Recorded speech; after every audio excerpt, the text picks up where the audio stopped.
எல்லாருக்கும் வணக்கம். நாளை இந்தியாவின் தலையெழுத்தை மாற்றி எழுதக்கூடிய தலைப்பு ஒரே நாடு ஒரே தேர்தல், ஒன் நேஷன் ஒன் எலெக்ஷன். பாராளுமன்றம், சட்டமன்றம், மாநகராட்சி, நகராட்சி, ஒன்றியம், ஊராட்சி ஆகிய பகுதிகளுக்கு ஒரே நேரத்தில் நாடு முழுவதும் தேர்தலை நடத்தி முடிப்பது. உயர்மட்ட குழுவினுடைய தலைவராக ராம்நாத் கோவிந்த் அவர்கள் நியமிக்கப்பட்டிருக்கிறார்கள். நேரு காலத்திலேயே நம்ம பார்த்தது தான் இந்த ஒரே நாடு ஒரே தேர்தல். இருந்தபோதும் இவ்வளவு பெரிய கண்டனத்தை இது பெறுவது ஏன்?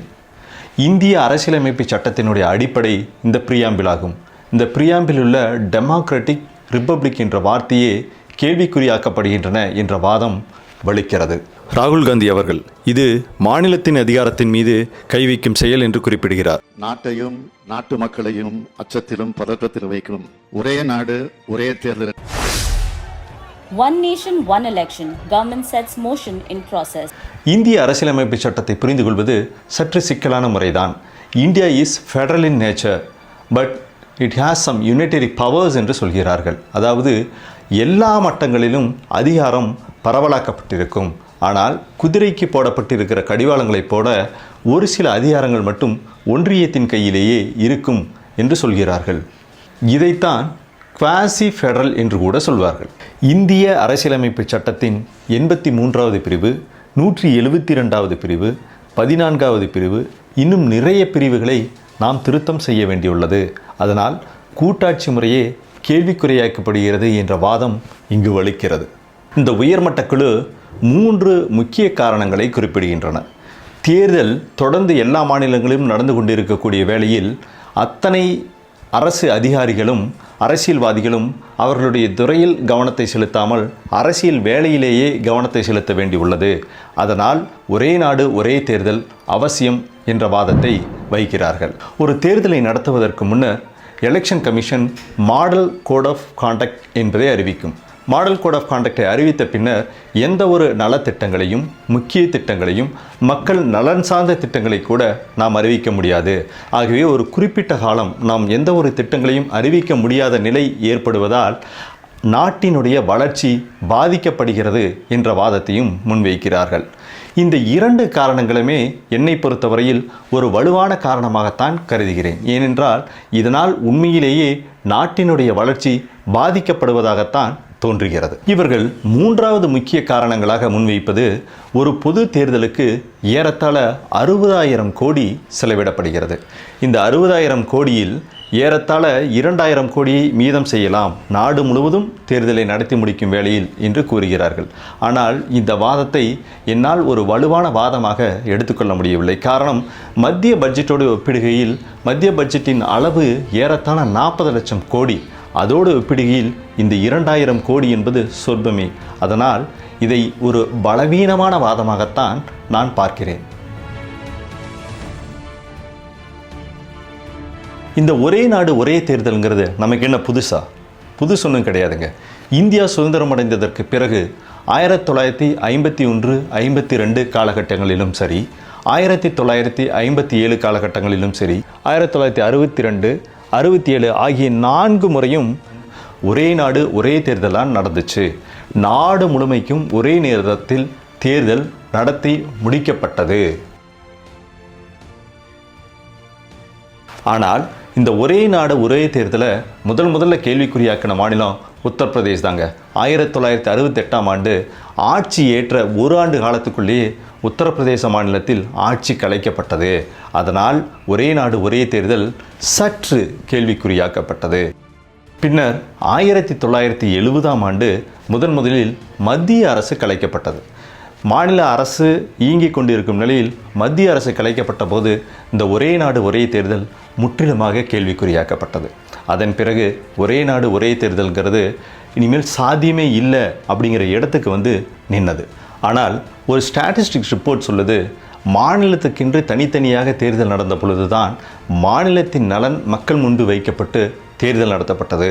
அதற்கு பின் தான் மாநில கட்சிகளுடைய முக்கியத்துவம் மாநிலத்தில் தெரிய ஆரம்பித்தன. நிறைய மாநில கட்சிகளும் தோன்ற ஆரம்பித்தது. இதைத்தான் நீங்கள் கூர்ந்து கவனிக்க வேண்டும்.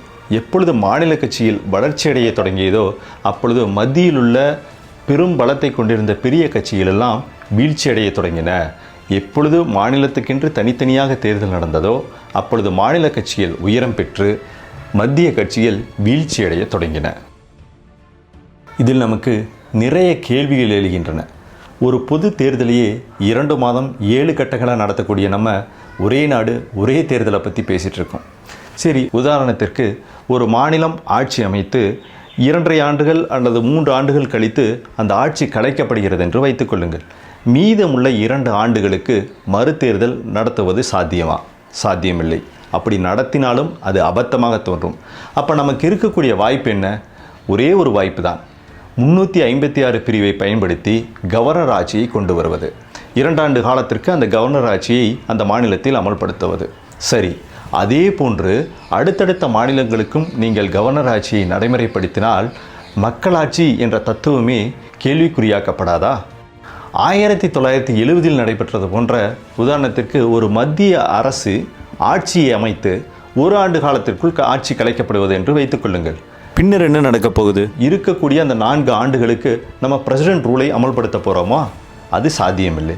அப்பொழுது மீதம் இருக்கக்கூடிய மாநிலங்களை எல்லாம் கலைத்து மறுதேர்தல் நடத்துவது சாத்தியமா?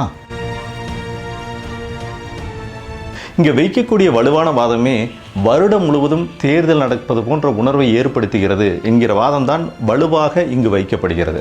ஆனால் இந்த நடைமுறைப்படி பார்த்தால் இதைவிட அதிகமான தேர்தலை நாம் சந்திக்க வேண்டும் நிலை உருவாகாதா? இந்தியா முழுவதும் உள்ள பாதுகாப்பு படை வீரர்களை தேர்தல் நேரத்தில் கொண்டு வந்து குவிச்சிட்டோம் அப்படின்னு சொன்னால் இந்தியாவின் பாதுகாப்பு தன்மை கேள்விக்குறியாக்கப்படாதா? இந்தியாவின் மீது போர் தொடுக்க வேண்டும் என்று நினைப்பவர்களுக்கு அது சரியான தருணமாக இருக்காதா? இவ்வளவு எதிர்ப்புகளுக்கு இடையில் இது ஒரு தோற்றுப்போன முறை என்பது நமக்கு தெரியும். ஒரு குறுகிய காலத்தில் இது தோற்கத்தான் போகிறது என்பதும் பாரதிய ஜனதா கட்சிக்கு தெரியும். நடைமுறை சாத்தியமே இல்லாத இந்த முறையை பாரதிய ஜனதா கட்சி என்ன தெரியாமலா கையில் எடுக்கிறது? இல்லை நண்பர்களே, அவர்கள் தெரிந்தேதான் இதை கையில் எடுக்கிறார்கள். காரணம், மத்திய அரசுக்கும் மாநில அரசுக்கும் ஒரே நேரத்தில் தேர்தல் நடக்குதுன்னு வச்சுக்கோங்க. எப்பொழுதும் மத்திய அரசினுடைய நலன்தான் முன்வைக்கப்பட்டு தேர்தலை சந்திப்பார்கள். அதனால் மத்திய கட்சியிலே ஆட்சி அமைப்பதற்கான சாத்தியக்கூறுகள் அதிகமாக இருக்கின்றன. ஒரு புள்ளி விவர கணக்கு சொல்கிறது, ஒரு மத்திய அரசுக்கும் மாநில அரசுக்கும் ஒரே நேரத்தில் தேர்தல் நடந்தால் 77% மத்திய கட்சியிலே வெற்றி பெறுவதற்கான வாய்ப்புகள் இருக்கிறது என்று அந்த புள்ளி விவரம் சொல்கிறது. இது போதாதா பாரதிய ஜனதா கட்சி இதை கையில் எடுப்பதற்கு? இதன் மூலம் பாரதிய ஜனதா கட்சி என்ன கணக்கு போடுகிறது? மாநிலத்தில் தன்னுடைய கட்சியை ஒரு குறிப்பிட்ட காலத்திற்குள் நிறுவிவிட முடியும் என்று அது கணக்கிடுகிறது. உதாரணத்திற்கு இந்த முறை ஒரு குறுகிய காலத்திற்குள் தோற்றுப்போகிறது என்றே வைத்துக்கொள்ளுங்கள். உதாரணமாக ஒரு 10 ஆண்டு காலம். அந்த 10 ஆண்டு காலம் போதுமானது தன்னுடைய கட்சியை அனைத்து மாநிலங்களிலும் கோலோச்சீடு செய்திட முடியும். அதன் மூலம் அத்தனை மாநிலங்களையும் தன்னுடைய கைக்குள் கொண்டு வர முடியும் என்றும் பாரதிய ஜனதா கட்சி நம்புகிறது என்றே நான் யூகிக்கின்றேன். இதுதான் பாரதிய ஜனதா கட்சியினுடைய மறைமுக திட்டமாக இருக்க முடியும். இது மாநிலத்தின் அதிகாரத்தின் மீது கை வைப்பது மட்டுமல்ல, மக்களாட்சி தத்துவத்தையே கேள்விக்குறியாக்கிவிடும்.